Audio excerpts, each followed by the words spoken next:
আসসালামু আলাইকুম প্রিয় শিক্ষার্থী, কেমন আছো তোমরা? আশা করি সবাই ভালো আছো। তো আজকে আমরা খুবই গুরুত্বপূর্ণ একটা বিষয় নিয়ে আলোচনা করব। আমাদের আজকের ক্লাসের বিষয়টি হচ্ছে ট্রান্সফরমেশন অফ সেন্টেন্সের অংশ অ্যাফার্মেটিভ থেকে নেগেটিভ। তো তোমরা যদি সম্পূর্ণ ক্লাসটি মনোযোগ সহকারে করো তাহলে আশা করি অ্যাফার্মেটিভ থেকে নেগেটিভে তোমাদের আর কোনো সমস্যা থাকবে না। তাহলে চলো শুরু করি। আমরা আজকে দেখব অ্যাসার্টিভ সেন্টেন্সের দুইটা অংশ, যেটা একটা হচ্ছে অ্যাফার্মেটিভ আর একটা হচ্ছে নেগেটিভ। তো প্রিয় শিক্ষার্থী, অ্যাসার্টিভ সেন্টেন্স কাকে বলে? অ্যাসার্টিভ সেন্টেন্সটা আমরা আগে শুনেছি। অ্যাসার্টিভ সেন্টেন্স যে সকল সেন্টেন্স দ্বারা কোনো রকম বিবৃতি, বর্ণনা বা ব্যাখ্যা করা বোঝায় তাকে অ্যাসার্টিভ সেন্টেন্স বলে। অ্যাসার্টিভ সেন্টেন্সের একটা বৈশিষ্ট্য আছে, সেটা হচ্ছে সবসময় সাবজেক্ট দিয়ে শুরু হয় আর ফুল স্টপ দিয়ে শেষ হয়। তো অ্যাফার্মেটিভ সেন্টেন্স কাকে বলে? যে সেন্টেন্সটা হা বোধক সেন্টেন্স, হা বোধক অর্থাৎ পজিটিভিটি প্রকাশ করবে। আর নেগেটিভ সেন্টেন্স কাকে বলে? যে সেন্টেন্সটা হচ্ছে না বোধক, অর্থাৎ এখানে নেতিবাচক কোনো বিষয় বস্তু উল্লেখ করবে। তো চলো আমরা সরাসরি ট্রান্সফরমেশনে চলে যাই। আমরা দেখব কোনো সেন্টেন্সে যদি অনলি থাকে, অ্যালোন থাকে বা মেয়ারলি থাকে, অনলি, অ্যালোন বা মেয়ারলি থাকে, তাহলে এই শব্দটা তুলে দিই আমরা। যদি এই শব্দের পরের শব্দ যদি ব্যক্তিবাচক হয় তাহলে এটা তুলে দিয়ে দেবো আমরা নাম্বার। যদি বস্তুবাচক হয় তাহলে দেবো নাথিং বাট। যদি সংখ্যাবাচক হয় তাহলে দেবো আমরা নট মোর দ্যান। আমরা আরেকটা ইউজ করতে পারি, নট লেস দ্যান। আমরা একটা উদাহরণ দেখিয়ে নিই ওটা। যেমন বলছে she is only 10 years old। এটা তোমাকে নেগেটিভ করতে বলে। তাহলে আমরা যদি দেখি অনলি আছে সেন্টেন্সটার মধ্যে, অনলি পরবর্তীতে আছে দেখো 10 একটা সংখ্যাবাচক সংখ্যা। দ্যাটস ওয়াই এই অনলি তুলে দিয়ে আমরা দেব হচ্ছে নট মোর দ্যান অথবা নট লেস দ্যান। তাহলে উত্তরটা দাঁড়াবে she is not more than 10 years old। শিক্ষার্থী, আমরা দ্বিতীয় রুলসে চলে যাই। 2 নম্বর রুলসটা হচ্ছে কোনো সেন্টেন্সে যদি মাস্ট থাকে, হ্যাভ টু থাকে, হ্যাজ টু থাকে, তাহলে এই তিনটা যে কোনো একটা থাকলে আমরা এটা পরিবর্তন করে দেব হচ্ছে can not but. Can not but এরপরে মূল ভার্ব। আমরা এটার পরিবর্তে আরেকটা বিষয় ইউজ করতে পারি, সেটা হচ্ছে can not help plus verb plus ING. আমরা এটাও ইউজ করতে পারি। আরেকটা একই জিনিস, আরেকটা আছে যদি কখনো হ্যাড টু থাকে তাহলে এই জায়গায় দেব হচ্ছে কুড নট বাট। সেম ভাবে হ্যাঁ, এটা পরিবর্তে মূল ভার্ব হয় এবং পরিবর্তে আমরা একটা ব্যবহার করতে পারি, সেটা হচ্ছে could not help plus verb plus ING. একটা উদাহরণ দেখি, হচ্ছে we must obey the rules। Negative করতে পারি, তাহলে মাস্ট আছে এখানে, মাস্টের পরিবর্তে আমরা দিতে পারি we cannot but obey the rules। শিক্ষার্থী, এই ছিল দুটা নিয়ম। আশা করি তোমরা এই দুটা নিয়ম বুঝেছো। পরবর্তী রুলসটা হচ্ছে কোনো সেন্টেন্সের মধ্যে যদি বোথ থাকে এবং অ্যান্ড থাকে তাহলে আমরা বোথের জায়গায় দেব হচ্ছে নট অনলি এবং অ্যান্ডের জায়গায় দেব বাট অলসো। এবং আরেকটা একই জিনিসের আরেকটা উদাহরণ আছে, যেমন দেখো যদি অ্যান্ড দিয়ে কখনো সমধর্মী দুইটা শব্দ যুক্ত থাকে, এটা হচ্ছে প্রথম শব্দ, এটা হচ্ছে দ্বিতীয় শব্দ, তাহলে আমরা এই প্রথম শব্দের পূর্বে দেব নট অনলি এবং অ্যান্ডের জায়গায় দেব হচ্ছে বাট অলসো। একটা উদাহরণ দেখি, বলছে he is smart and journey. এটা নেগেটিভ করতে হয়, তাহলে আমরা যদি একটু দেখি এন্ড দ্বারা দুটো সমধর্মী শব্দ যুক্ত করা আছে, সেই জন্য আমরা প্রথম শব্দের পূর্বে এই জায়গায় নট অনলি দেব, অর্থাৎ he is not only smart but also example. একটা উদাহরণ দেখি, বলছে both Abir and Akash can do it। তাহলে তোমাকে নেগেটিভ করতে কয়, তাহলে একটু যদি ফলো করি তাহলে বোথ আছে এবং অ্যান্ড আছে। হ্যাঁ, বোথ প্লে দিয়ে দেবো হচ্ছে নট অনলি, বাকি থাকবে কি আবির অ্যান্ড দেবো বাট অলসো আছে, তাই। তো আশা করি তোমরা এই নিয়মটা বুঝতে পেরেছো। আমরা পরবর্তী নিয়মে যাই। শিক্ষার্থী, পরবর্তী রুলসটা হচ্ছে কখনো কোনো সেন্টেন্সের মধ্যে যদি এভরি প্লাস ওয়ার্ড থাকে, অর্থাৎ এভরি শব্দটা যদি থাকে, তাহলে আমরা এভরি পরিবর্তে দেব হচ্ছে there is no. There is no, তারপরে যে শব্দটা থাকবে সেই শব্দটা, তারপরে বাট, তারপরে যা আছে তাই। যেমন আমরা একটা উদাহরণ দেখি, every mother loves her child। Negative করতে কয়, এভরির সাথে আছে কি মাদার, এভরির জন্য আমরা দেব কি, এভরির জন্য দেব হচ্ছে দেয়ার ইজ নো। এর বাকি থাকলো কি মাদার, অতিরিক্ত গঠন যে একটা বাট যা আছে তাই loves her child। সমস্যাটা বুঝতে পেরেছো? প্রিয় শিক্ষার্থী, পরবর্তী রুলসটা হচ্ছে কখনো কোনো সেন্টেন্সের মধ্যে যদি as soon as থাকে, তাহলে আমরা as soon as এর জায়গায় বা এটার পরিবর্তে সেন্টেন্সের শুরুতে দেব নোশনাল হ্যাড। আর তোমরা জানো হ্যাডের পরে ভিতরি বসবে এবং পরবর্তী যে কমা দেওয়া থাকবে, কমা জায়গায় দেব হচ্ছে দ্যাট। তাহলে আমরা একটু উদাহরণ দেখি,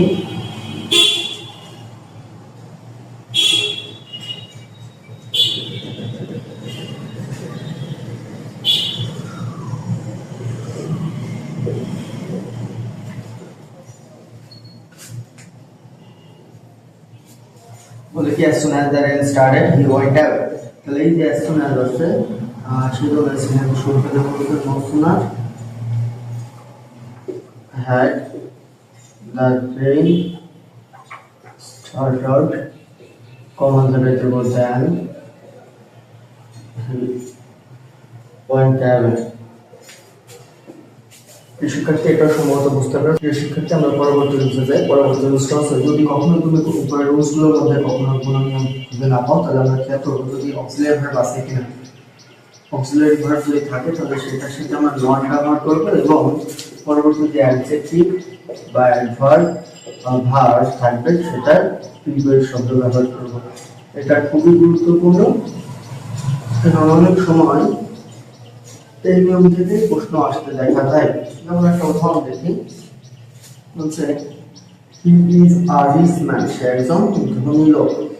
তো এটা নেগেটিভ কি হবে, হি এই যে অক্সিলিয়ারি ভার্ব আছে ইজ এর সাথে নট যায়, তাই মডুলার ইজ নাউন। আর রিচ অ্যাডজেক্টিভ, যেহেতু নামের পূর্বে বসছে, নাম তো মডিফাই করছে, তাহলে রিচ এর বিপরীত শব্দ কি ফর ম্যান। আমরা আরেকটা উদাহরণ দেখতে পারি, বলছে শি ইজ ভেরি টল, সে খুব লম্বা। নেগেটিভ করতে বলছে। আমরা একটা জিনিস দেখি, ভেরি যদি কোনো সেন্টেন্সে থাকে, ভেরির পরিবর্তে সেন্টেন্সের শেষে অ্যাট অল হয়। ভেরি পরিবর্তে সেন্টেন্সের শেষে হবে অ্যাট অল। তাহলে শি আছে, শি দিলাম, ইজের সাথে অক্সিলিয়ারি ইজ নট। এবার টলের বিপরীত শব্দ কি শর্ট। এইবারে যে ভেরি আছে, ভেরির জন্য সবার শেষে অ্যাট অল। শিক্ষার্থী, আশা করি এই নিয়মগুলো তোমরা বুঝতে পেরেছো। আমরা পরবর্তী রুলসগুলো দেখি। শিক্ষার্থী, কখনো যদি কখনো চিরন্তন সত্য বাক্য বোঝায়, চিরন্তন সত্য বাক্য বা প্রবাদ বাক্য, এই ক্ষেত্রগুলোতে নেগেটিভ হয় না, তাহলে এটা কি করতে হবে, এটা হচ্ছে নেগেটিভ ইন্টারপ্রেটিভ করতে হবে। নেগেটিভ ইন্টারপ্রেটিভ। আমরা একটা উদাহরণ দেখি, the sun rises in the east. Negative করতে কয় তোমাকে, তাহলে যেহেতু এটা চিরন্তন সত্য বাক্য, সেই ক্ষেত্রে এখানে রাইজ ভার্বের সাথে এসবে ইয়েস আছে, তাহলে আমরা ডাজ দেবো।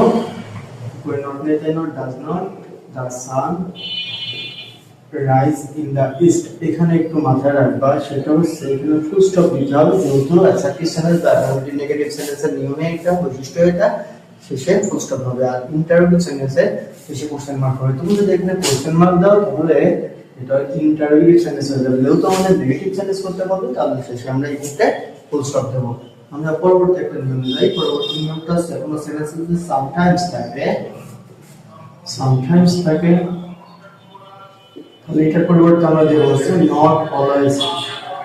যেমন একটা উদাহরণ দেখি,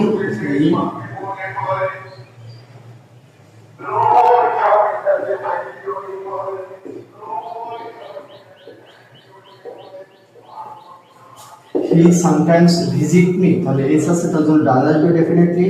তাহলে হি ডাজ, যেহেতু নট একা একা বসতে পারে না, ওগুলো এবার ডাজ আনলাম। এবার সামটাইমস এর পরিবর্তে কি নট অলওয়েজ ভিজিট মি। আমরা একটা উদাহরণ দেখছি, যদি কখনো ম্যানি থাকে, ম্যানি এর পরিবর্তে বসে হচ্ছে নট অফ ইউ। আর এ ফিউ যদি থাকে কখনো কোনো সেন্টেন্সের মধ্যে, তাহলে বলবো হচ্ছে নট ম্যানি। তো সেম জিনিস আমরা আরেকটা দেখি, যদি মাস থাকে তাহলে এর পরিবর্তে এ লিটল বসে, আর এ লিটল যদি থাকে তাহলে সেটার পরিবর্তে আমরা ইউজ করব নট মাস। তো এগুলো দিয়ে একটা উদাহরণ দেখি, বলছে he has a few friends, তার অনেক কিছু বন্ধু আছে। এদিকে করতে বলছে তার কিছু বন্ধু আছে। তাহলে আমরা দেখি কোন নিয়মের মধ্যে পড়ে এ ফিউ আছে। এ ফিউ থাকলে কি দেব? এ ফিউ থাকলে নট ম্যানি। তাহলে উত্তরটা দাঁড়াবে he has not many friends. শিক্ষার্থী, আশা করি এই নিয়মগুলো তোমরা বুঝতে পেরেছো। তাহলে আমরা পরবর্তী বিষয়টা যাই। পরবর্তী বিষয়ে যেগুলো থাকে সেগুলো একটু দেখি। শিক্ষার্থী, পরবর্তী বিষয়টা যেটা থাকবে সেটা হচ্ছে অ্যাজ ডট ডট অ্যাজ যদি থাকে, তাহলে এটা মূলত ডিগ্রি নিয়মের মধ্যে পড়বে। অ্যাজ প্রথমে যে কাছে আমরা ইউজ করব নট লেস, আর দ্বিতীয় যে কাছে ব্যবহার করব দ্যাট। তাহলে একটা উদাহরণ দেখি, he is as tall as Anika. এটা নেগেটিভ করতে বলবে তোমাকে। তাহলে একটা উদাহরণ দেখি, she is as intelligent as her mother। দুটো উদাহরণ দিলাম বোঝার সুবিধার্থে। তাহলে দেখো এখানে as আছে, তার মানে as ডট ডট as। তাহলে প্রথমের কাছে কি দেবো? she is, প্রথমের কাছে not less intelligent, দ্বিতীয়দের কাছে than her mother। আমরা এই জিনিসটা একটু ভালোভাবে বুঝবো। যদি ডিগ্রিগুলো যদি এক সিলেবলে হয় তাহলে লেস বসে না। মাথায় রাখবা, ডিগ্রি যদি এক সিলেবলে হয় তাহলে লেস বসবে না। তো এটা আরো ভালোভাবে বোঝার জন্য আমার যে ডিগ্রির যে ক্লাসটি আছে সেই ক্লাসটি যদি একটু ভালোভাবে দেখে তাহলে এই গ্রামার সাথে কোনো একটা সমস্যা থাকবে না। তো আমরা একটু দেখি প্রথম উত্তর হি ইজ, এখানে নট। এইবার দেখো টল হচ্ছে একটা সিলেবল, আর ইন্টেলিজেন্ট হচ্ছে ইন্টেলিজেন্ট। ইন একটা সিলেবল, টি একটা সিলেবল, লি একটা সিলেবল, জেন একটা সিলেবল, মোটামুটি চারটা সিলেবল আছে এখানে, সেই জন্য এখানে লেসটা ইউজ হলো। কিন্তু এখানে টলটা তো একটা সিলেবল, সেই ক্ষেত্রে এখানে লেস ইউজ হবে না। তার মানে টলের ডিটু কি? নট। টলের ডিটু হচ্ছে টলার, আর হচ্ছে দেন অনিতা। তাহলে আশা করি এটা বুঝতে পেরেছো। আর একটা বিষয় সেটা হচ্ছে কখনো যদি সুপারলেটিভ ডিগ্রি থাকে বা কম্পারেটিভ ডিগ্রি থাকে,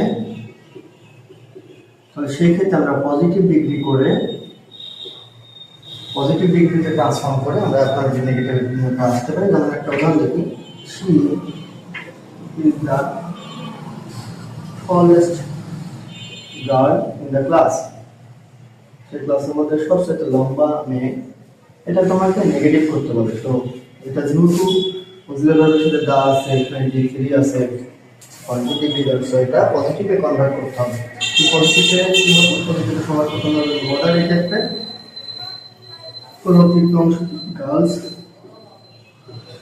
দ্য ক্লাস, বাকি থাকলো কি verb is the second out হবে as tallest, so positive big tall as she।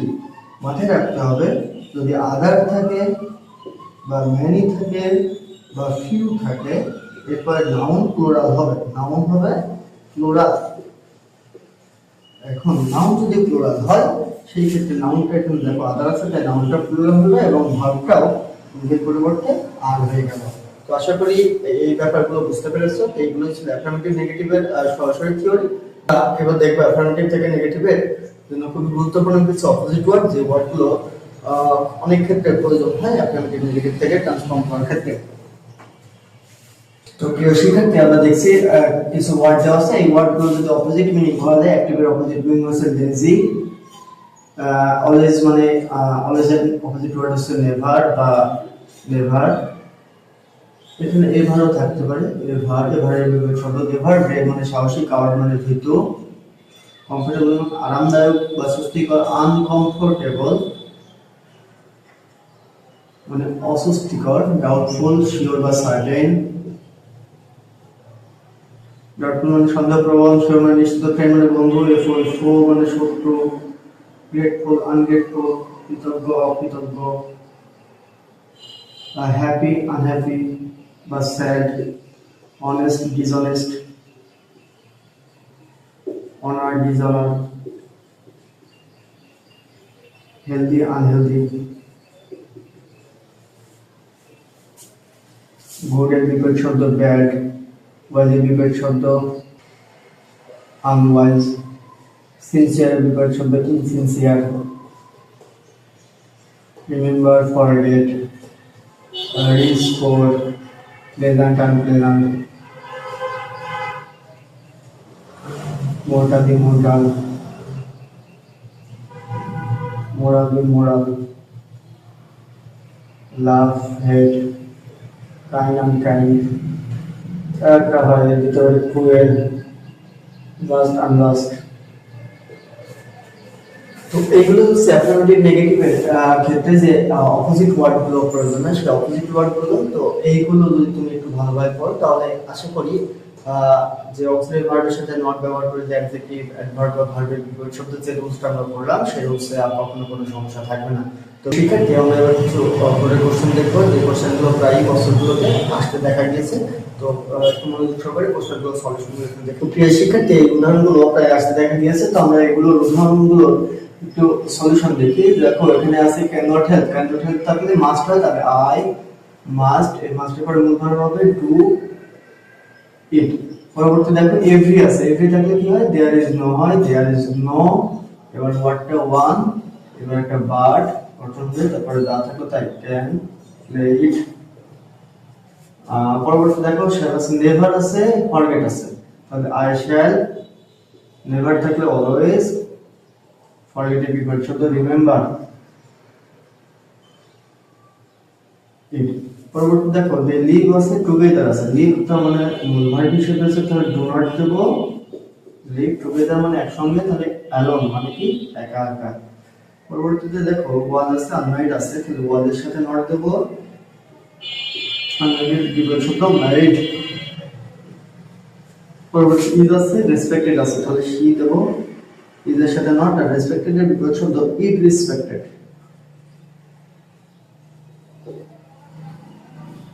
পরবর্তী দেখো ইজ আছে, এবার দেখো এখানে এন্ড আছে, কিউট আর ইন্টেলিজেন্ট দুটো সমানার্থক শব্দ এবং এন্ড কে যুক্ত আছে, তার মানে শি প্রথম শব্দের পূর্বে নট অনলি,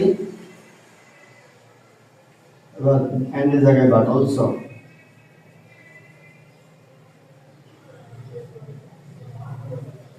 পরবর্তীতে কি আছে, নোবডি আছে, নোবডির পরিবর্তে দেব হচ্ছে এভরিবডি। বিলিভস মানে বিশ্বাস করা, এর বিপরীত শব্দ দেওয়া যেতে পারে হেটস আর লায়ার। তো প্রিয় শিক্ষার্থী, আশা করি সম্পূর্ণটা তোমরা বুঝতে পেরেছো। তো প্রিয় শিক্ষার্থী, এই ছিল অ্যাফার্মেটিভ থেকে নেগেটিভ ট্রান্সফরমেশন অফ সেন্টেন্স এর অংশ। তো তোমরা যদি এই ক্লাসটি দেখে উপকারী হও, তাহলে অবশ্যই তোমরা তোমাদের বন্ধুদের সাথে এই ক্লাসটি শেয়ার করে দিবে।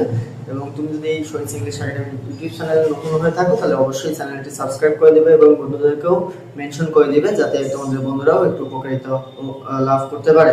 তো আজকের মতো এখানেই শেষ। আশা করি তোমরা ভবিষ্যতে ভালো থাকবে, তোমাদের ভবিষ্যৎ জীবনের সুস্থতা এবং শুভকামনা জানিয়ে আজকের মতো শেষ করছি। আল্লাহ হাফেজ, আসসালামু আলাইকুম।